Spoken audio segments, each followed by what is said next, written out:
Hi guys and welcome back to my channel. ಹೇಗಿದ್ದೀರಾ ನೀವೆಲ್ಲ? I hope ನೀವೆಲ್ಲ ಚೆನ್ನಾಗಿದ್ದೀರಾ ಅಂತ ಅಂದ್ಕೊಂಡಿದ್ದೀನಿ. ಬನ್ನಿ ಇವತ್ತಿನ ವ್ಲಾಗ್ನ ಸ್ಟಾರ್ಟ್ ಮಾಡ್ತಾ ಇದ್ದೀನಿ. ಇವತ್ತಿನ ಒಂದು ವ್ಲಾಗಲ್ಲಿ ನಿಮ್ಮ ಜೊತೆ ನನ್ನ ಒಂದು ಖುಷಿ ವಿಷಯನ ಶೇರ್ ಮಾಡ್ಕೋತಾ ಇದ್ದೀನಿ. ಆಲ್ಸೋ ಡೈಲಿ ವ್ಲಾಗ್ನ ಹಾಗೆ ಅಟ್ಯಾಚ್ ಮಾಡ್ತಾ ಇದ್ದೀನಿ. ಬನ್ನಿ ಏನಂತ ನೋಡೋಣ. ಅದಕ್ಕಿಂತ ಮುಂಚೆ ನನ್ನ ಚಾನಲ್ನ ಸಬ್ಸ್ಕ್ರೈಬ್ ಮಾಡ್ಕೊಂಡಿಲ್ಲ ಅಂದರೆ ದಯವಿಟ್ಟು ಸಬ್ಸ್ಕ್ರೈಬ್ ಮಾಡಿಕೊಂಡು ವೀಡಿಯೋಸ್ಗಳನ್ನ ನೋಡಿ. ಸೊ ನನ್ನ ಒಂದು ಈ ದಿನದ ವ್ಲಾಗ್ ತುಂಬ ಸ್ಪೆಷಲ್ ವ್ಲಾಗ್ ಅಂತಲೇ ಹೇಳ್ಬೋದು. ನಿಮಗೆ ಗೊತ್ತಿದೆ ನನ್ನ ಒಂದು ಸಬ್ಸ್ಕ್ರೈಬರ್ಸ್ ಜೊತೆ ನಾನು ಎಷ್ಟು ಟ್ರಾನ್ಸ್ಪರೆಂಟಾಗಿರ್ತೀನಿ ಅಂತ ಹೇಳಿಬಿಟ್ಟು. ಸೊ ನಮ್ಮ ಮನೆಗೆ ಹೊಸ ಮಹಾಲಕ್ಷ್ಮಿ ಬಂದ ತಕ್ಷಣ ಒಂದು ಹೊಸ ವಿಷಯ, ಚೆನ್ನಾಗಿರೋ ವಿಷಯ ನಡೀತಾ ಇದೆ. ಸೊ ನನಗೆ I am so happy to share with you all. ಏನಂತ ಹೇಳಿದ್ರೆ, ವಿಡಿಯೋನ ಕೊನೆವರೆಗೂ ನೋಡಿ, ನಿಮಗೆ ಗೊತ್ತಾಗತ್ತೆ ಏನದು ಅಂತ ಹೇಳ್ಬಿಟ್ಟು. ನೀವು ಆಲ್ರೆಡಿ ತಮ್ಮನೇಲಿ ನೋಡಿರ್ತೀರ, ಬಟ್ ಸ್ಟಿಲ್ ನಿಮ್ಮ ಜೊತೆ ಶೇರ್ ಮಾಡ್ಕೊಳ್ಳೋದು ತುಂಬ ನನಗೆ ಖುಷಿ ಆಗುತ್ತೆ. ನನ್ನ ಒಂದು ಸಬ್ಸ್ಕ್ರೈಬರ್ಸ್ ಜೊತೆ ನಾನು ತುಂಬ ಟ್ರಾನ್ಸ್ಪರೆಂಟು, ಅದು ನಿಮಗೂ ಗೊತ್ತಿದೆ. ಎಲ್ಲ ಓಪನ್ ಬುಕ್, ನಾನು ಏನಿದ್ರೂ ನಾನು ಶೇರ್ ಮಾಡ್ಕೋತೀನಿ. ಕೆಟ್ಟದಿರಲಿ ಒಳ್ಳೆಯದಿರಲಿ ಶೇರ್ ಮಾಡ್ಕೊತೀನಿ ಖಂಡಿತವಾಗ್ಲೂ. ಇವತ್ತೊಂದು ಒಳ್ಳೆಯ ವಿಷಯ ನಿಮ್ಮ ಜೊತೆನೂ ಹಂಚ್ಕೊಳ್ಳೋಕ್ಕೆ ಇಷ್ಟಪಡ್ತೀನಿ. ಅದಕ್ಕಿಂತ ಮುಂಚೆ ನಂದು ಸೀಮಂತ ಫಂಕ್ಷನಿಂದ ಆಲ್ಬಮ್ ಬಂದಿತ್ತು, ಅದನ್ನು ನೋಡ್ತಾ ಇದ್ದೆ. ಆಲ್ಬಮ್ ಕ್ವಾಲಿಟಿ ಅಷ್ಟಕ್ಕಷ್ಟೇ ಓಕೆ ಅನ್ನೋ ಥರ ಮಾಡಿದ್ದಾರೆ. ಇಸ್ಕೊಂಡಿದ್ದ ಪ್ರೈಸಿಗೆ ತಕ್ಕಂಗೆ ಮಾಡಿಲ್ಲ ಅವರು. ಬಟ್ ಫೋಟೋಸ್ ತುಂಬ ಚೆನ್ನಾಗಿ ತೆಗೆದಿದ್ದಾರೆ. ಫೋಟೋಸ್ ಸಿಕ್ಕಾಬಿಟ್ಟೆ ಚೆನ್ನಾಗಿ ಬಂದಿದೆ. ಬಟ್ ಆಲ್ಬಮ್ ಕ್ವಾಲಿಟಿ ನಾನು ಎಕ್ಸ್ಪೆಕ್ಟ್ ಮಾಡ್ದಂಗಿಲ್ಲ ಅದು. That's okay. ನಾನು ಬರೀ ನನ್ನ ಮೆಮೊರೀಸ್ಗೆ ಎಷ್ಟು ಬೇಕೋ ಅಷ್ಟು ಮಾತ್ರನೇ ನಾನು ತೊಗೊಂಡಿದ್ದೀನಿ. ಎಲ್ಲ ಫೋಟೋಸ್ನೂ ಏನು ಹಾಕ್ಸಿಲ್ಲ ನಾನು. ನನಗೆ ಎಷ್ಟು ಬೇಕು ಅಷ್ಟೇ ಪೇಜ್ನ ಸೆಲೆಕ್ಟ್ ಮಾಡಿಬಿಟ್ಟು ಹಾಕಿದ್ದೀನಿ ಅಷ್ಟೇ.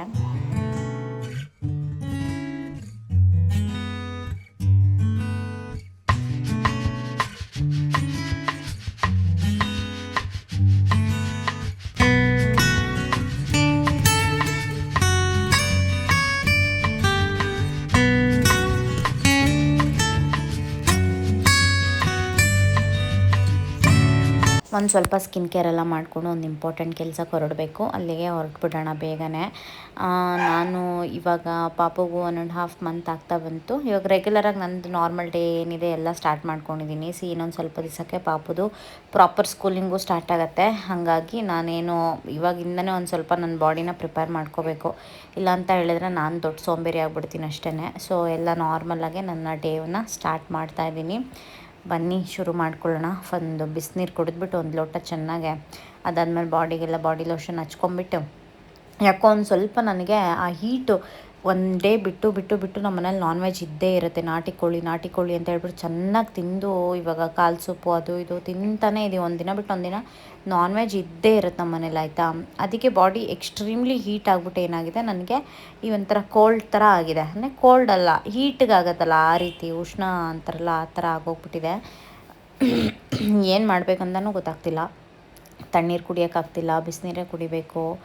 ಒಂಥರ ಹಿಂಸೆ ಆಗ್ತಾಯಿತ್ತು ನನಗಂತೂ. ಅದಕ್ಕೆ ಒಂಚೂರು ಬಾಡಿ ಕೂಲಾಗಿರಲಿ ಅಂತ ಈ ವೀಕಲ್ಲಿ ನಾನ್ ವೆಜ್ ಬೇಡ ಅಂತ ಅಂದ್ಕೊತಾ ಇದ್ದೆ. ಬಟ್ ಸ್ಟಿಲ್ ನಾನ್ ವೆಜ್ ನಮ್ಮಮ್ಮ ತಿನ್ನು ಅಂತ ಹೇಳ್ಬಿಟ್ಟು ಚೆನ್ನಾಗಿ ತಿನ್ನಿಸ್ತಾ ಇದ್ದಾರೆ ನನಗೆ. ನಾಟಿ ಕೋಳಿ ಅಲ್ಲೊಂದು ಅಂಗಡಿ ಪರಿಚಯ ಮಾಡ್ಕೊಂಬಿಟ್ಟಿದ್ದಾರೆ. ಆ ಅಂಗಡಿಯಿಂದ ಹೋಗಿ ತೊಗೊಬರೋದು ನಾಟಿ ಕೋಳಿ. ಹಂಗೆ ಬನ್ನಿ ಇವಾಗ ಪಾಪು ಜೊತೆ ಸ್ವಲ್ಪ ಹೊತ್ತು ಆಟ ಆಡ್ಕೊಂಬಿಟ್ಟು ಅವಳಿಗೆ ಫೀಡ್ ಮಾಡಿ ಇಮ್ಮಿಡಿಯೇಟಾಗೆ ಹೊರಟ್ಬಿಡೋಣ. ಇಂಪಾರ್ಟೆಂಟ್ ಕೆಲಸ ಅಂತ ಹೇಳಿದ್ನಲ್ಲ, ಅದೇನಂತ ನಿಮ್ಮ ಜೊತೆ ಇವಾಗ ನಾನು ಹೇಳ್ತೀನಿ, ಓಕೆನಾ. ನಿಮಗೆ ಗೊತ್ತಿರೋ ಹಾಗೆ ನಾನು ಪ್ರೆಗ್ನೆಂಟ್ ಆಗೋಕ್ಕಿಂತ ಮುಂಚೆ ನಮ್ಮ ಒಂದು ಮನೇನ ಕಟ್ಟಬೇಕು ಅಂತ ನಾವು ಪ್ಲ್ಯಾನ್ ಆಗಿತ್ತು. ಆದರೆ ನಾನು ಆ ಪ್ರೆಗ್ನೆಂಟ್ ಆಗೋ ಮಂತು, ನಾವು ಮನೆ ಕಟ್ಟೋವಂಥ ಸ್ಟಾರ್ಟ್ ಮಾಡೋವಂಥ ಮಂತು ಎರಡೂ ಒಂದೇ ಆಗೋಯಿತು. ಅನ್ಫಾರ್ಚುನೇಟ್ಲಿ ಪ್ರೆಗ್ನೆಂಟ್ ಆದವಾಗ ಯಾವುದೇ ಕಾರಣಕ್ಕೂ ಭೂಮಿಗೆ JCB ಆಗಲಿ ಅಥವಾ ಏನೋ ಒಟ್ಟಿನಲ್ಲಿ ಕೆಲಸಗಳನ್ನ ಶುರು ಮಾಡೋದಿಲ್ಲ ಪ್ರೆಗ್ನೆಂಟ್ ಆದಾಗ, ಸಾಮಾನ್ಯವಾಗಲ್ವಾ. ಅಂದರೆ ಭೂಮಿಗೆ ಅದನ್ನು ಅಗಿಬಾರ್ದು, ಮಣ್ಣಿಗೆ ಭೂಮಿ ತಾಯಿಗೆ ಇದು ಮಾಡ್ದಂಗೆ ಆಗುತ್ತೆ ಅಂತ ಏನೋ ಒಂದು ಇದೆ ಅದು. ಹಾಗಾಗಿ ನಾವು ಆ ಟೈಮಲ್ಲಿ ಎಲ್ಲದನ್ನೂ ಸ್ಟಾಪ್ ಮಾಡೋ ಥರ ಆಯಿತು. ಲೈಕ್ ನಾವು ಪ್ರೊಸೀಡ್ ಮಾಡಿದಂಥ ಪ್ರೊಸೀಜರ್ ಎಲ್ಲನೂ ಸ್ಟಾಪ್ ಮಾಡೋ ಥರ ಆಗಿತ್ತು. ಸೊ ಆಮೇಲೆ 9 ಮಂತ್ಸ್ ಆಯಿತು. ಆಮೇಲೆ ಏಪ್ರಿಲಿಗೆ ಸ್ಟಾರ್ಟ್ ಮಾಡೋಣ, ಮೇಗೆ ಸ್ಟಾರ್ಟ್ ಮಾಡೋಣ ಹಾಗೆ ಅಂತ ಅಂದ್ಕೊಂಡು, ಈಗ ಇರೋವಂಥ ಒಂದು ನಮ್ಮ ಬಿಗ್ಗೆಸ್ಟ್ ಕಮಿಟ್ಮೆಂಟ್ ಏನಂದರೆ ನನ್ನ ಹೊಸದಾಗಿ ಹುಟ್ಟಿರೋವಂಥ ನನ್ನ ಮನೆ ಮಹಾಲಕ್ಷ್ಮಿ, ನನ್ನ ಪಾಪು. ಸೊ ಅವಳದು ನಮ್ಗೆ ಇವಾಗ biggest commitment, okay. More than anything ಅವಳನ್ನ ನಾವು ಇವಾಗ 1-2-3 ವರ್ಷ ತುಂಬ ಕೇರ್ಫುಲ್ಲಾಗಿ ಟೇಕ್ ಕೇರ್ ಮಾಡಬೇಕಾಗತ್ತೆ. ಈ ಒಂದು ಗ್ಯಾಪಲ್ಲಿ ನಮಗೆ ಮನೆ ಕಟ್ಟೋದು ಮೇ ಬಿ ಇವಾಗ ಈ ಅಟ್ ಪ್ರೆಸೆಂಟ್ ಟೈಮಲ್ಲಿ ನಮಗೆ ಐ ಫೀಲ್ ಇದು ಸ್ವಲ್ಪ ಚಾಲೆಂಜಿಂಗ್ ಅಂತ ಅನ್ನಿಸ್ತಾ ಇತ್ತು. ಸೊ ಹಾಗಾಗಿ ಓಕೆ, ವೈ ನಾಟ್ ಇನ್ನೊಂದು ಸೈಟ್ನೇ ತೊಗೊಂಬಿಡೋಣ. ಮನೆ ಕಟ್ಟೋ ಅಂಥ ಒಂದು ದುಡ್ಡು ಏನಿತ್ತಲ್ವ ನಮ್ಮ ಹತ್ರ, ಆ ದುಡ್ಡಲ್ಲಿ ಇನ್ನೊಂದು ಸೈಟೇ ತೊಗೊಂಬಿಡೋಣ ಬಿಡು ಅತ್ಲಾಗೆ ಅಂತ ಸೋಮು ಹೇಳಿದ್ರು. ಯಾಕೆಂದರೆ ನೋಡಿ, ದುಡ್ಡನ್ನ ಇಟ್ಕೊಂಡು ಹಂಗೆ ಇದ್ದರೆ ಅದೇನೂ ಹೈ ಆಗಲ್ಲ. ಅದನ್ನು ಯಾವ್ದಾದ್ರು ಒಂದು ಜಾಗದ ಮೇಲೆ ಹಾಕ್ಬಿಟ್ರೆ ಪಟ್ ಅಂತ ನಮಗೆ ಚೆನ್ನಾಗೆ ನೆಕ್ಸ್ಟ್ ಇಂಪ್ರೂವ್ಮೆಂಟ್ ಆಗ್ತಾ ಆಗ್ತಾ ನಮಗೆ ಹೈಯೆಸ್ಟು ರಿಟರ್ನ್ಸು ಇರುತ್ತೆ ಅದರಿಂದ ಅಲ್ವಾ. ಹಾಗಾಗಿ ಆ ಮನೆ ಕಟ್ಟೋ ಅಂಥ ಪ್ಲ್ಯಾನ್ನ ಒಂಚೂರು ಮುಂದೆ ಹಾಕ್ಬಿಟ್ಟು ಒಂದು ಸೈಟೇ ತೊಗೊಂಬಿಡೋಣ ಬಿಡು, ಅಷ್ಟರಲ್ಲಿ ಪಾಪು 1-2 ವರ್ಷ ಆಗಿರ್ತಾಳೆ, ಆಮೇಲೆ ನಾವು ನಿಧಾನಕ್ಕೆ ಶುರು ಮಾಡ್ಬೋದು ಅಂತ ತಲೆಯಲ್ಲಿ ಬಂತು ಐಡಿಯಾ. ನನಗೂ ಆ ಪ್ಲ್ಯಾನ್ ಒಂದು ಸ್ವಲ್ಪ ಓಕೆ ಅಂತ ಫೀಲ್ ಆಯಿತು. ಯಾಕೆಂದರೆ ನಾವು ಮನೇನ ಯಾವಾಗ ಬೇಕಾದ್ರೂ ಕಟ್ಬೋದು. ಕನ್ಸ್ಟ್ರಕ್ಷನ್ ಕಾಸ್ಟಲ್ಲಿ ಅಷ್ಟೊಂದು ವೇರಿ ಆಗೋಲ್ಲ, ಆಯಿತಾ. ಆದರೆ ಸೈಟು ನೀವು ಒಂದು ಜಾಗದಲ್ಲಿ ನೋಡಿದ ಸೈಟು ನಾಳೆ ನಿಮ್ಗೆ ಅದೇ ಜಾಗದಲ್ಲಿ ಡೆಫಿನೆಟ್ಲಿ ಆ ಪ್ರೈಸಿಗಂತೂ ಸಿಗೋಲ್ಲ. ಜಾಗ ಮೊದಲೇ ಸಿಗೋಲ್ಲ, ಬಟ್ ಆ ಪ್ರೈಸಿಗಂತೂ ಇನ್ನೂ ಸಿಗೋದೇ ಇಲ್ಲ ನಿಮಗೆ. ಅಲ್ಲಿಂದ ನೆಕ್ಸ್ಟ್ ಅಂತ ಬೇರೆ ಬೇರೆ ಏರಿಯಾಗೆ ಸ್ವಿಚ್ ಆಗ್ತಾ ಇರಬೇಕಾಗತ್ತೆ ನಾವು. ಹಾಗಾಗತ್ತೆ ಕತೆ.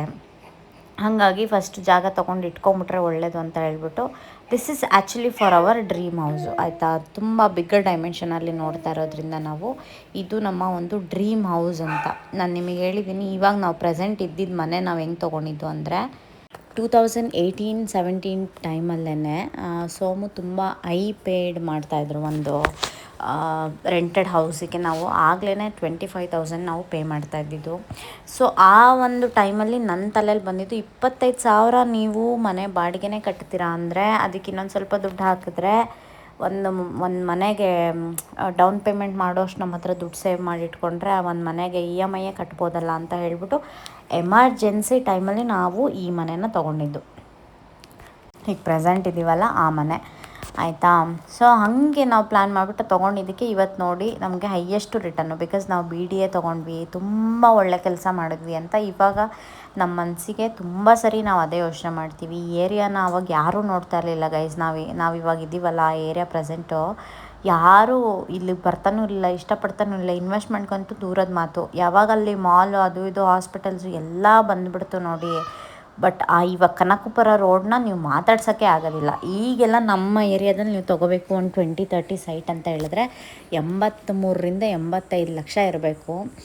ಆ ಥರ ನಾವು ಬಂದಾಗ ಬರೀ 45 ಲಕ್ಷ ಇದ್ದಿದ್ದು, ಜಸ್ಟ್ 5 ಇಯರ್ಸ್ ಬ್ಯಾಕ್ ನಾನು ಮಾತಾಡ್ತಾ ಇರೋದು. ಹಾಗಾಗಿ ಒಂದು ಒಳ್ಳೆ ಕೆಲಸ ಮಾಡಿದ್ವಿ ನಾವು ಈ ಮನೆ ತೊಗೊಂಡು ಆ ಟೈಮಲ್ಲಿ. ಓಕೆ, ಆವಾಗ ನಂದು ಸೋಮು ತುಂಬ ಚಿಕ್ಕ ಏಜು. ನನಗಿನ್ನ 21 ವರ್ಷ, ಸೋಮುಗಿನ್ನ 27 ವರ್ಷ ಇತ್ತು ಅಷ್ಟೇ ನಾವು ಈ ಮನೆ ತೊಗೊಂಡಾಗ. ಅದೊಂದು ಡಿಫ್ರೆಂಟ್ ಸ್ಟೋರಿ. ನೀವು ನನ್ನ ಹಳೆ ಸಬ್ಸ್ಕ್ರೈಬರ್ಸ್ ಆಗಿರೋ ನಿಮಗೆ ಗೊತ್ತಿರುತ್ತೆ. ನೀವು ಹಳೆ ವೀಡಿಯೋಸ್ಗಳನ್ನ ಬೇಕಾದ್ರೆ ನೋಡಿ, ಹೇಗೆ ತೊಗೊಂಡ್ವಿ, ಏನು ಹೇಗೆ ಪ್ಲ್ಯಾನ್ ಮಾಡ್ತಾಯಿದ್ವಿ ನಾವೆಲ್ಲದನ್ನು ಅಂತ ನಿಮ್ಗೆ ಆ ವಿಡಿಯೋದಲ್ಲಿ ಖಂಡಿತವಾಗ್ಲೂ ಒಂದು ಐಡಿಯಾ ಸಿಗುತ್ತೆ. ಆ್ಯಂಡ್ ಈಗ ಮತ್ತೆ ನನ್ನ ತಕ್ಷವಿ ಹುಟ್ಟಿದ್ಮೇಲೆ ನಾವು 30-40 ತೊಗೊಂಡ್ವಿ ಇನ್ನೊಂದು BDA ಸೈಟು ನಮ್ಮದೇ ಏರಿಯಾದಲ್ಲಿ. ಬಿಕಾಸ್ ಪರ್ಟಿಕ್ಯುಲರ್ಲಿ ನಮ್ಗೆ ಅದೇ ಏರಿಯಾದಲ್ಲಿ ಬೇಕಿತ್ತು. ಯಾಕೆ ಅಂದರೆ ಅದನ್ನು ನಾವು ಪ್ಯಾಸಿವ್ ಇನ್ಕಮ್ ಆಗಿ ಬರೋ ಥರ ಒಂದು ರೆಂಟಲ್ ಇನ್ಕಮ್ ಪ್ರಾಪರ್ಟಿ ಕಟ್ಟಬೇಕು ಅಂತ ಹೇಳಿಬಿಟ್ಟು ನಾವು ಅದನ್ನು ತೊಗೊಂಡಿದ್ದು. ಆಮೇಲೆ ಇನ್ನೊಂದು ಯೋಚನೆ ಮಾಡ್ಕೊಳ್ಳಿ, ನಾವು ಇರೋ ಅಂಥ ಮನೆಗೂ ನಮಗೆ ಪ್ಯಾಸಿವ್ ಇನ್ಕಮ್, ರೆಂಟಲ್ ಇನ್ಕಮ್ ಬರೋ ಅಂಥ ಮನೆಗಳನ್ನೂ ಎಲ್ಲನೂ ಒಂದೇ ಏರಿಯಾದಲ್ಲಿ ನಾವು ಮಾಡೋಕ್ಕಾಗಲ್ಲ. ಒಂದೇ ಏರಿಯಾದಲ್ಲಿ ಮಾಡೋಕ್ಕಾಗಲ್ಲ ಅಂದರೆ ಅದಕ್ಕೆ ಪರ್ಟಿಕ್ಯುಲರಾಗಿ ಒಂದೊಂದು ಏರಿಯಾ ಅಂತ ಇರುತ್ತೆ. ನೀವು ಲೇಔಟ್ಗಳಲ್ಲಿ ಹೋಗ್ಬಿಟ್ಟು ರೆಂಟಲ್ ಇನ್ಕಮ್ ಪ್ರಾಪರ್ಟಿ ಮಾಡೋಕ್ಕಾಗಲ್ಲ, ಆಯಿತಾ. ಅದಕ್ಕಂತ ಜನ ಫ್ಲೋ ಎಲ್ಲಿರುತ್ತೆ ಅಲ್ಲಿ ಮಾತ್ರ ನಾವು ರೆಂಟಲ್ ಇನ್ಕಮ್ನ ಮಾಡೋಕ್ಕಾಗೋದು. ಸೊ ಹಾಗೆ ಇನ್ ದ್ಯಾಟ್ ವೇ ನಾವು ಯೋಚನೆ ಮಾಡಿ ತೊಗೊಂಡಿದ್ದು BDA ಇನ್ನೊಂದು 30-40ನ ನಮ್ಮದೇ ಏರಿಯಾದಲ್ಲಿ ತೊಗೋಬೇಕು. ಯಾಕೆಂದರೆ ನಮ್ಮ ಏರಿಯಾದಲ್ಲಿ ಇವಾಗ ರೆಂಟಲೆಲ್ಲ 35,000 40,000 ಹಾಗೆಲ್ಲ ಓಡ್ತಾ ಇದೆ, ಆಯಿತಾ, 2 BHKಗೆ. ಹಾಗಾಗಿ ನಾವು ಅದೇ ಏರಿಯಾದಲ್ಲೇ ಇನ್ನೊಂದು ಜಾಸ್ತಿ ಆದರೂ ಪರವಾಗಿಲ್ಲ ಅಂತ ನಾವು BDAನೇ ತೊಗೊಂಡಿದ್ದು ಪರ್ಟಿಕ್ಯುಲರಾಗೆ. ಅಲ್ಲಿ ರೆಂಟು ಜಾಸ್ತಿ ಓಡುತ್ತೆ ಅದಕ್ಕೋಸ್ಕರ. ಸೊ ಇವಾಗ ನಾವು ಅಟ್ ಪ್ರೆಸೆಂಟ್ ಈಗ ಇನ್ನೊಂದು ಸೈಟ್ನ ನಾವು ನೋಡ್ತಾ ಇರೋದು ಏನಕ್ಕೆ ಅಂದರೆ, this is for dream house. ಎಲ್ಲರಿಗೂ ಒಂದು ಆಸೆ ಇರುತ್ತಲ್ವ, ನೀವು ಎಷ್ಟೇ ದುಡಿಬೋದು, ಏನೇ ಮಾಡ್ಬೋದು, ಕೊನೆಗೆ ನಮ್ಮದೇ ಅಂತ ಒಂದು ಪರ್ಮನೆಂಟ್ ವಿಳಾಸಕ್ಕೆ ನಾವು ಹೋಗಲೇಬೇಕಾಗತ್ತೆ. ಸೊ ಅಂಥ ಒಂದು ಡ್ರೀಮ್ ಹೌಸ್ನ ಕಟ್ಟೋದಕ್ಕೆ ಬಿಗ್ಗರ್ ಡೈಮೆನ್ಷನಲ್ಲಿ ನೋಡ್ತಾ ಇರೋದು. ದಟ್ ಈಸ್ ಫಸ್ಟ್ ಸ್ಟಾರ್ಟ್ ಆಗಿದ್ದು 60-40ಇಂದ. ಈಗ ನಾವು at present we are searching for 3,000 square feet to 5,000 square feet. ಇಷ್ಟು ದೊಡ್ಡ ಡೈಮೆನ್ಷನಲ್ಲಿ ನಾವು ಜಾಗನ ನೋಡ್ತಾ ಇರೋದು. ಓ ಮೈ ಗಾಡ್, ನಿಮಗೆ ಅನಿಸ್ಬೋದು ಇನ್ನು ಎಷ್ಟು ದೊಡ್ಡ ಮನೆ ಕಟ್ತಾರಪ್ಪ ಇವರು ಅಂತ. ಖಂಡಿತವಾಗ್ಲೂ ಆ ಥರ ಅಂದ್ಕೋಬೇಡಿ. ನಮ್ಮ ಮನೆ ಕಟ್ಟೋದು ನಾವು ಒಂದು ಆ ಡೈಮೆನ್ಷನ್ ಏನಿದೆ ಅದು ಕಮ್ಮಿನೇ ಇರುತ್ತೆ. ಮನೆ ಕಟ್ಟೋದ್ರ ಜೊತೆ ಬೇರೆ ಅಮ್ಯುನಿಟೀಸ್ನ ನಾವು ಜಾಸ್ತಿ ಮಾಡ್ಕೊಳ್ಳೋಕ್ಕೆ ಇಷ್ಟ. ಫಾರ್ ಎಕ್ಸಾಂಪಲ್ ನಮ್ಮಮ್ಮಂಗೆ ಗಾರ್ಡನಿಂಗ್ ಅಂದರೆ ತುಂಬ ಇಷ್ಟ. ಅವ್ರಿಗೋಸ್ಕರ ನಮ್ಮ ಸೋಮು ಹೇಳ್ಬಿಟ್ಟಾರ, ಅಮ್ಮಂಗೋಸ್ಕರ ದೊಡ್ಡ ಗಾರ್ಡನ್ ಇರೋವಂಥ ಜಾಗನೇ ನೋಡ್ತೀನಿ ನಾನು ಅಂತ ಹೇಳಿ ಅವರು ಅದೇ ಥರ ಹುಡುಕ್ತಾ ಇರೋದು ಸೈಟ್ನ. ಅದೇ ಥರ ಮನೆ ಕಟ್ಟಬೇಕು ಅಂತ ಅವ್ರಿಗೆ ಆಸೆ. ಅಂದರೆ ಅಮ್ಮಂಗೋಸ್ಕರ ಗಾರ್ಡನ್ ಅವ್ರು ಯಾವಾಗಲೂ ನಮ್ಮಮ್ಮ ಯಾವುದೇ ಸೈಟ್ ನೋಡೋಕ್ಕೋದ್ರೂ ಅಷ್ಟೇ ನಮ್ಮಮ್ಮ ಹೇಳೋದು ಮೊದಲು, ನನಗೆ ಗಾರ್ಡನಿಗೆ ಜಾಗ ಇದೆಯಾ ಅಂತಲೇ ಅವ್ರು ಕೇಳೋದು. ಸೊ ಹಾಗಾಗಿ ಅವ್ರಿಗೋಸ್ಕರ ಗಾರ್ಡನ್ನು, ನನಗೋಸ್ಕರ ಸ್ಟುಡಿಯೋ ರೂಮ್ ಬೇಕಾಗತ್ತೆ. ನನ್ನ ನೆಕ್ಸ್ಟು ಫ್ಯೂಚರಲ್ಲಿ ಸ್ಟುಡಿಯೋ ರೂಮ್ ಬೇಕಾಗುತ್ತೆ. ನನ್ನ ಮಕ್ಳಿಗೆ ಬೇಕು ಪರ್ಟಿಕ್ಯುಲರಾಗಿ ದೊಡ್ಡ ರೂಮ್ ಇರಬೇಕು.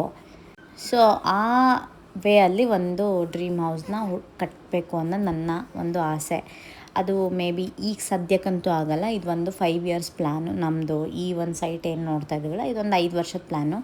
ಬಟ್ ನೋಡಿ, ಒಂದು ತಿಳ್ಕೊಳ್ಳಿ, ಯಾವಾಗಲೂ ಅಷ್ಟೇ ನಿಮ್ಮ ಹತ್ರ ದುಡ್ಡಿದ್ರೆ ನೀವು ಸೈಟ್ ಮೇಲೇ ಹಾಕೋದು ತುಂಬ ಒಳ್ಳೆಯ ಆಪ್ಷನ್ನು. ಅಂದರೆ ಇನ್ಸ್ಟೆಡ್ ಆಫ್ ಇವಾಗ ಸೈಟ್ ತೊಗೊಂಡಿದ್ದೀವಿ ಇಮಿಡಿಯೇಟಾಗಿ ಮನೆ ಕಟ್ಟಬೇಕು ಅನ್ನೋದಕ್ಕಿಂತ ನಿಮಗೇನೋ ಪ್ಲ್ಯಾನ್ ಇದ್ದರೆ ಇನ್ನೊಂದು ಸೈಟ್ನ ಮಾಡಿಟ್ಕೊಳ್ಳೋದು ಒಳ್ಳೆಯದು. ಏನಕ್ಕಂದರೆ ಮನೆ ಕನ್ಸ್ಟ್ರಕ್ಷನ್ ಕಾಸ್ಟ್ ನಿಮಗೆ ಯಾವಾಗಲೂ ತುಂಬ ವೇರಿ ಆಗೋದಿಲ್ಲ. ಏನೋ ಒಂದು 5 to 10% ಆ ಕಡೆ ಈ ಕಡೆ ಆಗ್ಬೋದು, ಅಷ್ಟು ಬಿಟ್ಟರೆ ತುಂಬ ಜಾಸ್ತಿ ಏನಾಗೋದಿಲ್ಲ. ಆದರೆ ಸೈಟ್ಗಳು ಮಾತ್ರ ನೀವು ಅಂದ್ಕೊಂಡಿದ್ದ ಏರಿಯಾದಲ್ಲಿ ನೀವು ಅಂದ್ಕೊಂಡಿದ್ದ ಪ್ರೈಸಿಗೆ ಡೆಫಿನೆಟ್ಲಿ ಸಿಗೋಲ್ಲ. ಅದು ಹುಡುಕ್ತಾ ಇರೋರಿಗೆ ಗೊತ್ತಾಗುತ್ತೆ ಅದು ಏನಂತ ಹೇಳ್ಬಿಟ್ಟು. ನಾನೇ ಹೇಳಿದ್ನಲ್ಲ, ನಮ್ಮ ಏರಿಯಾದಲ್ಲಿ ನಾವು ಬಂದಾಗ ಬರೀ 40 ಲಕ್ಷಕ್ಕೆಲ್ಲ 20-30 ಇತ್ತು. ಇವಾಗ 85 ಲಕ್ಷ ಆಗಿದೆ 20-30. ನೀವು ಎಲ್ಲೇ ನೋಡಿ ನಮ್ಮ ಏರಿಯಾದಲ್ಲಿ ಬಂದುಬಿಟ್ಟು ನಿಮ್ಗೆ ಎಲ್ಲೂ ಸಿಗೋಲ್ಲ. 12,000 13,000 ಪರ್ ಸ್ಕ್ವೇರ್ ಫೀಟ್ ಆಗಿದೆ. ಬಿಕಾಸ್ ಮೆಟ್ರೋ ಎಲ್ಲ ತುಂಬ ಹತ್ರ ಇದೆ, ವಾಕಬಲ್ ಡಿಸ್ಟೆನ್ಸು, ನಡ್ಕೊಂಡೇ ಹೋಗ್ಬಿಡ್ಬೋದು ಆ ರೀತಿ. ಹಾಗಾಗಿ ಕಷ್ಟ ಇದೆ ಇವಾಗ, ಸೈಟ್ಗಳು ಸಿಗೋದು ತುಂಬ ಕಷ್ಟ ಇದೆ. ಇನ್ಕ್ಲೂಡಿಂಗ್ ಲೇಔಟ್ಗಳಲ್ಲೂ ಇಲ್ಲ ಜಾಗ ಇವಾಗೆಲ್ಲೂ. ಆ ಥರ ಆಗೋಗಿದೆ. ಹೋದ್ರೆ ತುಂಬ ದೂರ ಹೋಗಬೇಕು, ಎಲ್ಲೋ ನಮಗೆ ಕನೆಕ್ಟಿವಿಟಿನೇ ಇರೋಲ್ಲ, ಆ ಥರ ಏರಿಯಾದಾಗ ಹೋಗ್ಬೇಕು ಇವಾಗ. ಹಾಗಾಗಿ ಯಾವಾಗ ಟೈಮ್ ಸಿಗುತ್ತೆ ಆ ಟೈಮಲ್ಲಿ ಸೈಟ್ನ ತೊಗೊಂಡು ಇಟ್ಕೊಂಬಿಟ್ರೆ ಬೆಸ್ಟ್ ಆಪ್ಷನ್ ಅದು. ಸೊ ನಾವು ನೋಡ್ತಾ ಇದ್ವಿ 30-40 ಮನೆ ಕಟ್ಸ್ಬಿಡೋದ ಅಂತ ಯೋಚನೆ ಮಾಡ್ತಾ ಒಂದು ಡಿಸ್ಕಷನ್ ಕೂತ್ಕೊಂಡಾಗ ಸೋಮು ಹೇಳಿದ್ದು, ನೋಡು ಮನೆ ಯಾವಾಗ ಬೇಕಾದ್ರೂ ಕಟ್ಬೋದು ನೀನಲ್ಲಿ, ಅದಕ್ಕೇನು ದುಡ್ಡು ಪ್ರಾಬ್ಲಮ್ ಆಗೋಲ್ಲ. ಆದರೆ ಕನ್ಸ್ಟ್ರಕ್ಷನ್ ಕಾಸ್ಟು ಏನಷ್ಟು ವೇರಿ ಆಗೋಲ್ಲ. ಬಟ್ ನೀನು ನಿನಗೆ ಇನ್ನೊಂದು ಜಾಗ ನೀನು ಅಂದ್ಕೊಂಡಿದ್ದ ಜಾಗದಲ್ಲಿ ಸಿಗುತ್ತಾ ಅದನ್ನು ಯೋಚನೆ ಮಾಡಿಬಿಟ್ಟು ತೊಗೊಳ್ಳೋಣ ಅಂತ ಹೇಳ್ಬಿಟ್ಟು ನಮಗೆ ಈ ಒಂದು ದೊಡ್ಡ ಬಿಗರ್ ಡೈಮೆನ್ಷನನ್ನು ನೋಡ್ತಾ ಇದ್ವಿ. ಈ ಲೇಔಟಲ್ಲೆಲ್ಲ 60-90 ಈ ಥರ ಇತ್ತು. ಗೋಕುಲ್ ಗ್ರ್ಯಾಂಡ್ ಅಂತ ಯಾವುದೋ ಸಮಥಿಂಗ್. ಇದು ಅಲ್ಲಿ ನಾವು ಹಳೆಯ ಲೇಔಟ್ ನೋಡೋಕೆ ಹೋದ್ವಲ್ಲ ಅದ್ರ ಆಪೋಸಿಟಲ್ಲೇ ಇತ್ತು, ಅದನ್ನು ನೋಡಿದ್ವಿ. ಇಲ್ಲೆಲ್ಲ ತುಂಬ ಬಿಗರ್ ಡೈಮೆನ್ಷನ್ ಇತ್ತು, 60-90 100x100 ಆ ಥರ. ಬಟ್ ತೋರಿಸಿದೆಲ್ಲ ಫುಲ್ಲು ಎಲ್ಲ ಕಾರ್ನರು ಈ ಥರ ಹಳ್ಳದ್ದೇ ತೋರಿಸ್ತಾಯಿದ್ರು. ಅದು ಮತ್ತು ನಮಗೆ ಸರಿ ಮಾಡ್ಕೊಳ್ಳೋಷ್ಟ್ರಲ್ಲಿ ತುಂಬ ದುಡ್ಡು ಖರ್ಚಾಗುತ್ತೆ. ಆ ಥರ ಥಿಂಕ್ ಮಾಡಿ ಈ ಒಂದು ಲೇಔಟ್ನ ನಾವು ರಿಜೆಕ್ಟ್ ಮಾಡಿದ್ವಿ, ಬೇಡ ಅಂತ ಹೇಳ್ಬಿಟ್ಟು.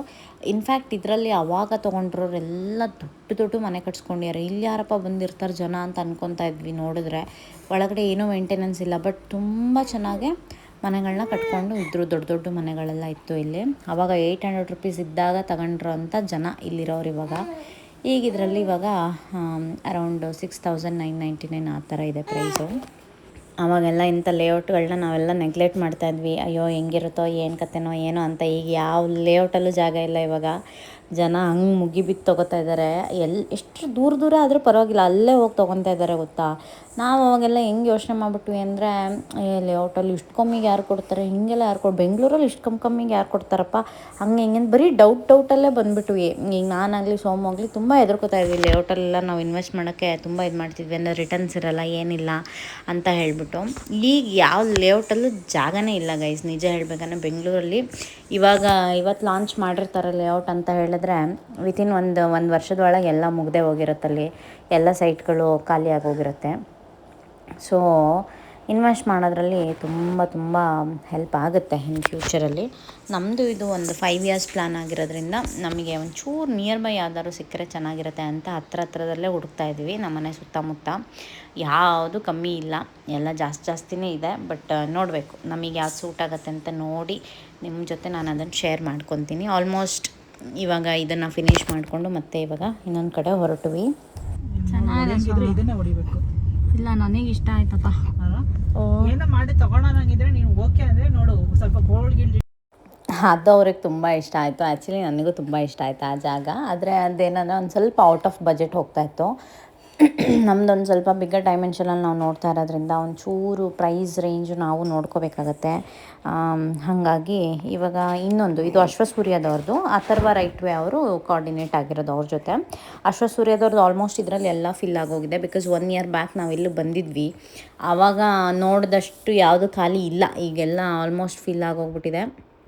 ಈಗ ಅಥರ್ವ ರೈಟ್ವೇ ಅವರು ಅವ್ರದ್ದೊಂದಿಷ್ಟು ಪ್ಲಾಟ್ಗಳಂತ ಇರುತ್ತೆ, ಅದನ್ನು ತೋರ್ಸೋಕ್ಕೆ ಬಂದಿದ್ದರು. ಇದರಲ್ಲಿ 60-40 ಸೊ ಇದನ್ನು ಕೂಡ ಚೆಕ್ ಮಾಡಿದ್ದೀವಿ ಈಗ.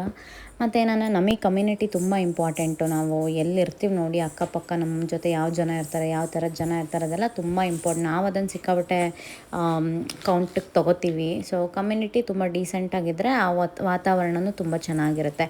ಮನೆ ಅಕ್ಕಪಕ್ಕ ಯಾವ ಥರ ಇರ್ತಾರೆ, ಹೇಗೆ ಏನು ಅನ್ನೋದು. Because we come from a very decent family, ಆಯಿತಾ. ನಾನಾಗಲಿ ಸೋಮು ಆಗಲಿ ತುಂಬ ಅಂದರೆ ತುಂಬ ನಾವು ಯಾರ ತಂಟೆಗೂ ಹೋಗಲ್ಲ, ಏನೂ ಇಲ್ಲ, ನಮ್ಮ ಪಾಡಿಗೆ ನಾವು ಇರ್ತೀವಿ. ನಾವಾಯಿತು ನಮ್ಮ ಕೆಲಸ ಆಯಿತು, ಆ ಥರ ನಾವು ಅದೇ ಥರನೇ ಎಕ್ಸ್ಪೆಕ್ಟ್ ಮಾಡ್ತೀವಿ. ಅಕ್ಕಪಕ್ಕ ಸುತ್ತಮುತ್ತ ಇರೋರು ಸ್ವಲ್ಪ ಇನ್ಸ್ಪೈರಿಂಗ್ ಆಗಿರಬೇಕು ಯಾವಾಗ್ಲೂ ಅಂತ ಹೇಳಿಬಿಟ್ಟು. ಮತ್ತು ಒಂದು ಸ್ವಲ್ಪ ನಮಗೆ ಆ ಡೀಸೆಂಟ್ ಎನ್ವೈರ್ಮೆಂಟ್ ಸಿಕ್ಕಾಪಟ್ಟೆ ಇಷ್ಟ ಆಗುತ್ತೆ, ಆಯಿತಾ. ಅಂದರೆ ಗಜಿಬಿಜಿ ಅನ್ಬಾರ್ದು ಯಾವಾಗ್ಲೂ.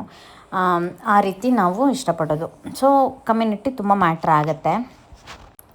ಸೊ ಪಾಪುನ ಇಲ್ಲೇ ಮಲಗಿಸ್ಕೊಂಡು ಅಲ್ಲಿ ನೋಡ್ತಾ ಇದ್ವಿ ನೋಡಿ. ಒಂದು 6 ಮಂತ್ವರೆಗೂ ಮಕ್ಕಳನ್ನ ಎಲ್ಲಿ ಬೇಕಾದ್ರೆ ಈ ಥರ ಕರ್ಕೊಂಡು ಓಡಾಡ್ಬೋದು. ಆದರೆ ಅದಾದಮೇಲೆ ತುಂಬ ಕಷ್ಟ. ಯಾಕೆಂದರೆ 6 ಮಂತ್ವರೆಗೂ ಎಕ್ಸ್ಕ್ಲೂಸಿವ್ ಆಗಿ ಬ್ರೆಸ್ಟ್ ಫೀಡ್ ಮಾಡ್ತಾ ಇರ್ತೀವಿ, ಏನೂ ಪ್ರಾಬ್ಲಮ್ ಆಗೋದಿಲ್ಲ. ಆದರೆ 6 ಮಂತ್ ಆದಮೇಲೆ ಅವ್ರದ್ದು ಆ್ಯಕ್ಚುಯಲ್ ಫುಡ್ ರೋಟೀನ್ ಸ್ಟಾರ್ಟ್ ಆದಾಗ ತುಂಬ ಕಷ್ಟ.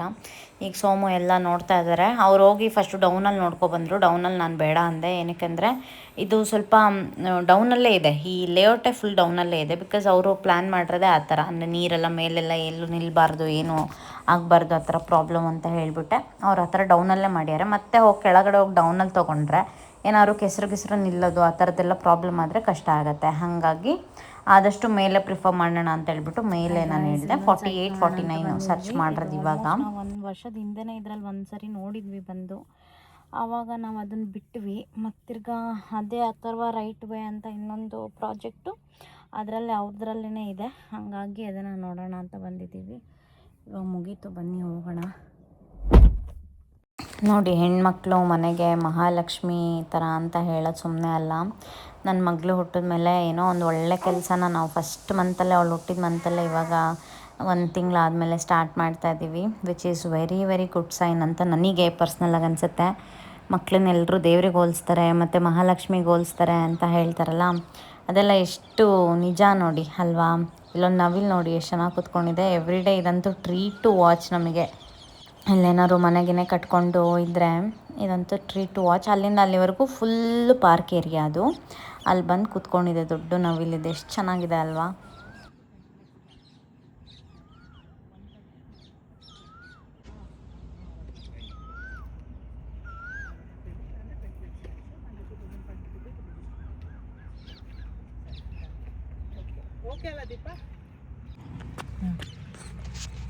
ನೋಡ, ಆ ಪಾಯಿಂಟಿಂದ, ಆ ಸ್ಟಾರ್ಟಿಂದ ಈ ಪಾಯಿಂಟ್ ಇಲ್ಲಿ ಇದು ಹಾಂ, ಈ ಕಲರ್ಗೂ ಬರ್ತೈತೆ. ಹಾಂ, ತಡಿ ವಿಡಿಯೋ ಮಾಡ್ಕೊತೀನಿ. ಇಲ್ಲಿಂದ ಅವ್ರು ನಿಂತಿದ್ದಾರಲ್ಲ ಅಲ್ಲಿವರೆಗೂ ಬರ್ತೈತೆ. ಅಲ್ಲಿಂದ ಎಡ್ಜು ಅದು ಕಾಣಿಸಿದ್ಯಲ್ಲ, ಅದು 1 2 3 4 5 6ನೇ ಕಲ್ಲು.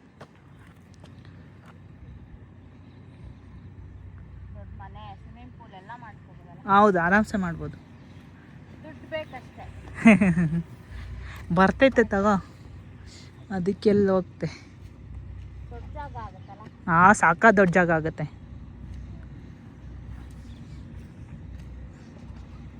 ಓಕೆ ಅಲ್ವಾ? ಡನ್. ಸೊ ಇವಾಗ ಪ್ರೈಸಿಂಗಿಂದೆಲ್ಲ ಮಾತಾಡ್ತಾ ಇದ್ದಾರೆ.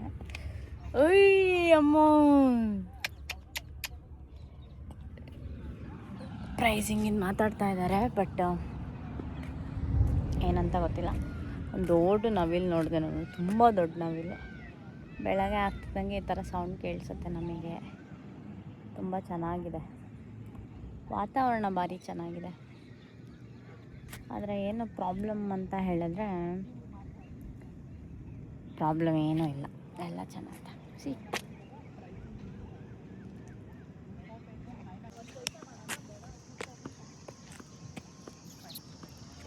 ಅಮ್ಮೋ ಅಮ್ಮ ಚಿನ್ನ, ಕಪ್ಪು ಚಿನ್ನ.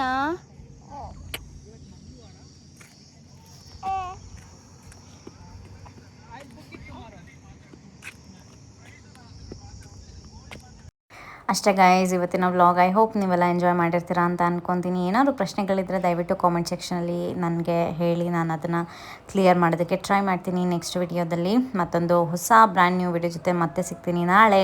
ಅಲ್ಲಿವರೆಗೂ ಟಾಟಾ ಆ್ಯಂಡ್ ಟೇಕ್ ಕೇರ್. ನಾವು ಯಾವ ಸೈಟ್ನ ಬುಕ್ ಮಾಡಿರ್ಬೋದು ಅಂತ ನಿಮ್ಗೆ ಅನಿಸುತ್ತೆ ಕಾಮೆಂಟ್ ಸೆಕ್ಷನಲ್ಲಿ ಹೇಳಿ.